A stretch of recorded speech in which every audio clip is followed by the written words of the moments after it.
Ardente étreinte, péché originel, bonne nouvelle, deuxième pêche miraculeuse. À la deuxième pêche miraculeuse, qui eut lieu après le crucifixion, Jésus est apparu, sous les apparences d'un étranger, à des disciples au bord de la mer de Tibériade, après une nuit de pêche infructueuse.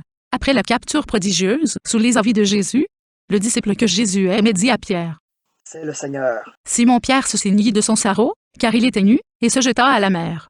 Les autres disciples qui n'étaient guère qu'à 200 coudées de la terre, vinrent en barque en traînant le filet de poisson. Une fois descendus à terre, ils voient un feu de braise avec du poisson dessus et du pain. Jésus leur dit: « Apportez de ces poissons que vous venez de prendre. » Simon-Pierre monta tirer à terre le filet rempli de 153 grands poissons. Malgré ce nombre, le filet ne se déchira pas. Jésus leur dit: « Venez déjeuner. » Aucun des disciples n'osait lui demander: « Qui es-tu? » Car il savait que c'était le Seigneur. Jésus vient prendre le pain et le leur donne, et de même le poisson.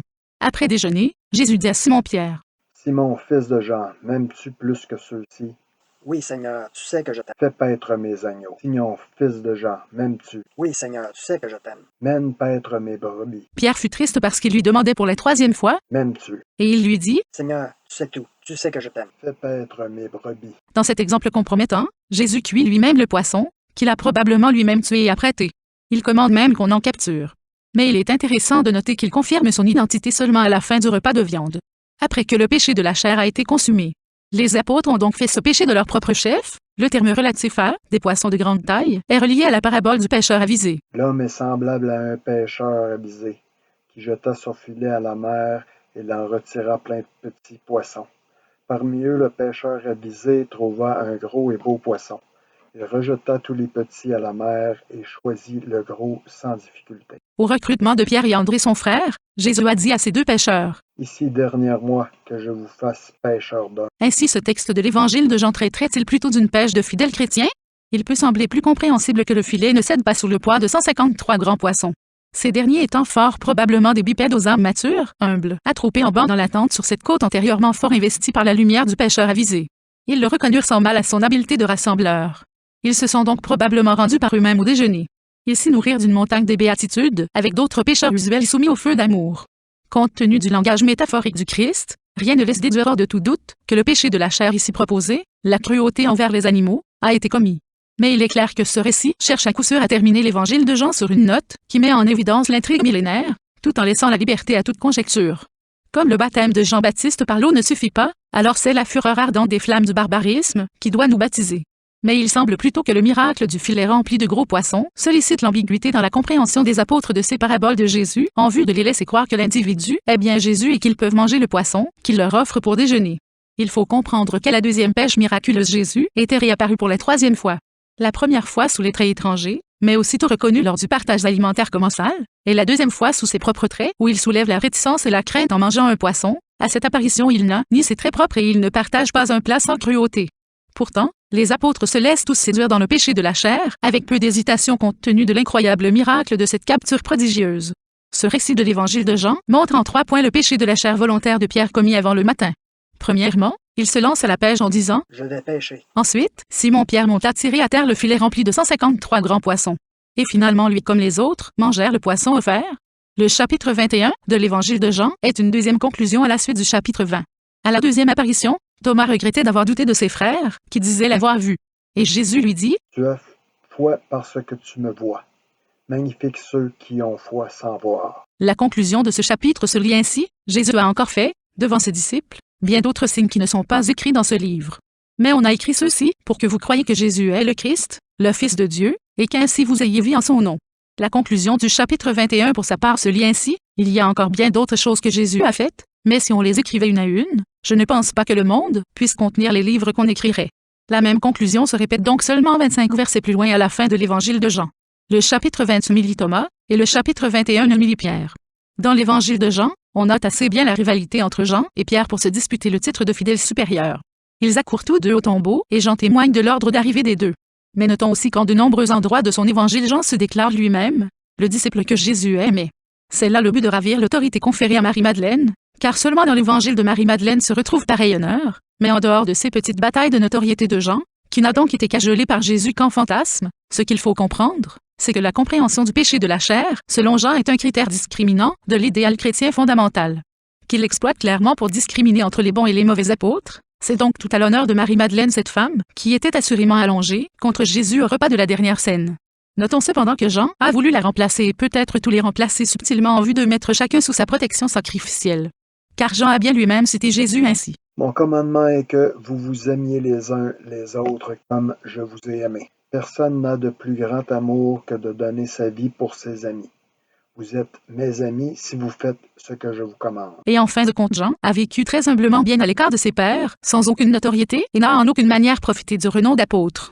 Mais Jésus n'allait pas non plus renverser alors le mouvement d'exode universel favorisé par son Père après le déluge. La question demeure nébuleuse dans tous les évangiles. Il va de soi qu'elle se termine sur cette note dissonante. Aussi à la façon de Dieu, qui nous permettait de manger de la viande sans le sang, ce qui est impossible à se fier à la viande hachée. Jésus n'a pas cru bon de nous interdire de manger de la viande explicitement. Il est probable qu'il n'a pas voulu ajouter à ce commandement, pour ne pas en rendre flagrante l'interdiction. En accélérant notre exil en fuite les uns des autres et notre dit progrès dans le barbarisme, nous avons donc pressé le royaume de Dieu. De plus, les érudits n'ont pu trafiquer les avis ici élucidés vers une tendance définitivement fausse. Jésus a fait comprendre à Pierre qu'il lui pardonnait son triple reniement. Ce pardon tardif était nécessaire pour renforcer Pierre dans sa vocation. Mais ce que nous devons comprendre de ce pardon en 3 mouvements ne concernait pas celui de la trahison de Pierre alors que Jésus fut enlevé par les Juifs pour être jugé. C'était un pardon concernant son triple reniement à l'endroit de la devise de miséricorde étendue au règne animal, y compris aux poissons, qu'il venait de manger. Ce réconfort est donc ce qui explique l'absolue dévotion de Pierre par la suite à un esprit végétarien, comme nous le verrons plus tard. Nous ne croyons pas qu'il faille mourir de faim pour laisser vivre des bêtes. Il nous faut éviter ce recours, car nous ne savons pas le jugement de ces bêtes sur nous. Mais comme Jean-Baptiste qui se nourrissait de sauterelles, mais qui enseignait une vie pieuse et austère à une multitude, ces meurtres étaient à moitié justifiés. Combien de vies animales et humaines la vie de Jean-Baptiste a-t-elle pu épargner? C'est donc sous ce regard qu'il faut interpréter la deuxième pêche miraculeuse. Jésus ne voulait pas que ses apôtres meurent de faim. Il souhaitait cependant que leur message se voie à défendre les vivants en général. Pour confirmer cette assertion, voici une autre directive de Jésus. Ne craignez pas ceux qui tuent le corps sans pouvoir tuer la vie.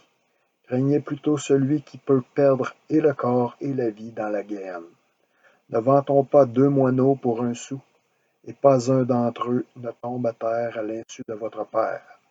Ne craignez donc pas, vous valez plus que beaucoup de moineaux. Mais il devient plus prudent d'éviter de manger de la viande en tout temps, de peur d'influencer un autre vers la cruauté. La Bible n'est donc pas une prescription végétarienne absolue, mais elle indique que le végétarisme est une voie privilégiée vers la pureté. Mais le récit du chapitre 21 a des traits plutôt caricaturaux plus que le véritable récit d'un réel événement. Premièrement, il s'agit de la visite d'un mort-vivant accompagné d'un prodige. Mais des comportements inusités de Pierre aussi y sont décrits. Lorsque le pêcheur les interpelle depuis le rivage, Pierre est nu à bord du bateau. On sait qu'à cette époque déchirer ses habits était un signe de foi. Ce devait être par allusion à la nudité d'Adam et Ève. Mais on sait aussi que Jésus a fait référence à cette idée en quelques endroits, comme nous le verrons plus bas. Il faut savoir qu'à cette époque, à s'en fier à de nombreuses citations du Nouveau Testament, déchirer ses vêtements était un témoignage de totale objection. Ensuite, Pierre répond à l'appel provenant du rivage en plongeant sans retenue. Ce qui est assez insolite compte tenu d'un autre événement où Jésus l'interpella de pareille manière, mais il se refusait d'avoir foi et ce pêcheur semble même avoir peur de l'eau. Maintenant il accourt sans être assuré que Jésus soit vraiment la cause du miracle de cette deuxième prise de poisson miraculeuse en plongeant, ce que le chapitre 21 de l'Évangile de Jean semble signifier plutôt qu'on a beau avoir toutes sortes de dévotions et de coutumes ou caractères chrétiennes, juives, ou autres, si on lit des animaux pour les perdre, car tout animal vivant doit inévitablement être lié pour être mené à son exécution, on perd tout recours à nos droits à la clémence. Car après le repas, Jésus demande bien à Pierre qu'il fasse paître ses brebis. Ceci veut bien entendu dire que Pierre doit enseigner la doctrine de Jésus. Mais ceci signifie textuellement également qu'il doit leur faire brouter, comme des brebis, des plantes poussant au sol, et grignoter des fruits d'arbres, comme des écureuils et des oiseaux.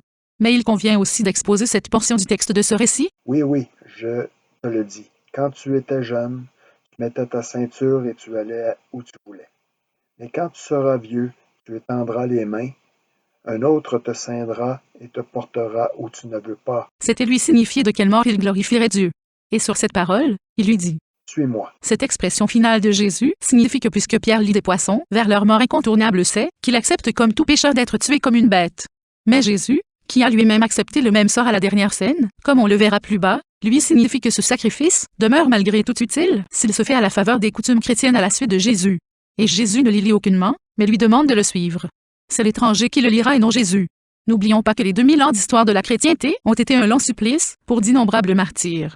Si donc la droiture des églises reste contestable, elles sont les seules églises à avoir autant de prétextes pour s'en excuser.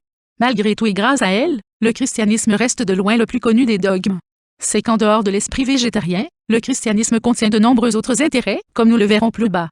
Jésus disait ceci: Ne donnez pas aux chiens ce qui est sain, et ne jetez pas vos perles devant les cochons, de peur qu'ils les piétinent avec leurs pattes et se retournent pour vous déchirer. Cette parabole laisse croire que le repas a été un repas de perles.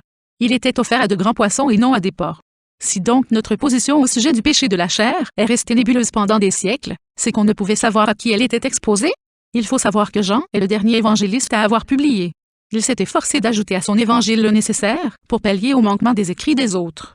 Mais il a certainement aussi garanti la protection de la devise fondamentale, entre autres par ce dernier récit de son évangile. Donc dans l'évangile de Luc, un Jésus, sous des traits étrangers, offre du pain et est immédiatement reconnu, et d'autre part sous ses propres traits, mange du poisson et est intimidant, alors que dans l'évangile de Jean il est, à la fois sous de traits étrangers et divulgue des coutumes carnées, mais reste bel et bien reconnu en tant que Jésus. Il serait censé de voir ces derniers versets comme un sceau du dernier apôtre, en vue de mettre les Écritures à couvert, voyant la disparition des fidèles persécutés derrière lui. Une dernière chose semble certaine. Si presque toutes les apparitions de Jésus ressuscité ont mis en évidence la polémique infernale que nous exposons ici, toujours en exploitant un péché de la chair sur le cadavre de poisson, alors quelle notion chrétienne a plus d'importance puisque c'est ainsi que les dernières apparitions sont décrites? Notez qu'en apparence, les sauterelles n'ont pas plus de sang que la chair de poisson. Ils n'auraient donc pas d'âme? De plus, les poissons ne sont pas entre la cime des arbres et le sol. Ils sont plus bas, hors de la forêt, dans le lac ou la mer. Mais en comprenant plus en profondeur les évangiles, on conclut que le végétarisme, un végétarisme sans poisson, est indissociable de l'esprit chrétien,